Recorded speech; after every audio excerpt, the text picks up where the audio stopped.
So here we have the Volkswagen Golf on a 20 plate.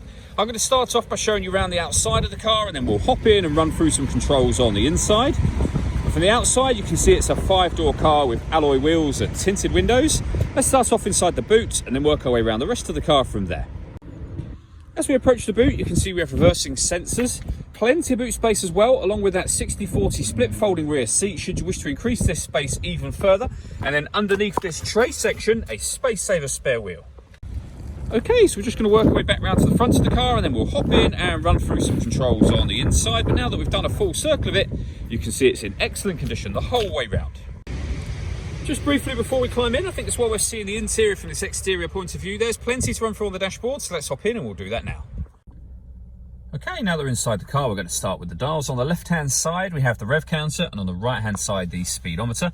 In the middle, you can see the total miles of this car. They are 2,826. Above that, we have a digital readout for the speedometer. You can change information that's displayed there by using buttons on the steering wheel. We're on the driving data menu at the moment, but there are other menus available to you as well, and they include assist systems, navigation, your audio menu, telephone, vehicle status, and then back round to where we started a moment ago. If I back out to the steering wheel, on the right-hand side, we have stereo and phone controls, and also the buttons I was using just a moment ago. On the left-hand side, the stereo controls continue along with cruise control. Once the cruise control is set, if you hit this button just here, this car is able to maintain its own distance between itself and the car in front, both speeding itself up and slowing itself down automatically. We've done a video showing how that works, which you can find on our website and also on our YouTube channel as well. The same can be said for satellite navigation. We've done a video showing how that works as well. This car has got the radio, obviously, but you've got, as you can see here, DAB, FM and AM radio. If you want to listen to your own music, you can do. You've got many ways you can do that, and they include Bluetooth audio. So once you pair your phone, not only can you make and receive phone calls, but you'll also be able to stream your music wirelessly as well. Pairing your phone is very easy. Just hit find mobile phone and follow the instructions on screen from there. Working our way down, we have dual zone climate control. So you can adjust the passenger and driver temperatures. You can increase and decrease the fan speed and determine where you'd like the air to be diverted once it enters the car.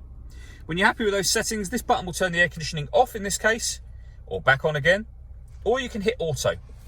When you do that, the car will take control of the fan speed and the direction of the air to maintain the temperatures that you've asked for. So if you ride that, just readjust the fans, put it back on your own setting here. This car's got a heated driver's seat with 3 different heat settings, and then the same on the passenger side.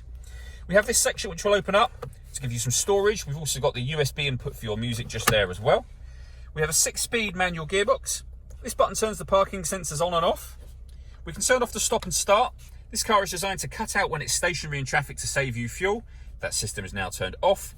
And then this button will change the driving mode of the car. So you can have the car in eco, normal, sport or individual. And under individual, they are all the things you can change to your liking. All that leaves me to say is thank you for taking the time to watch this video. If you'd like to come and see the car in person and have a test drive, please feel free to call any of our MJA sites. We'd love to hear from you soon.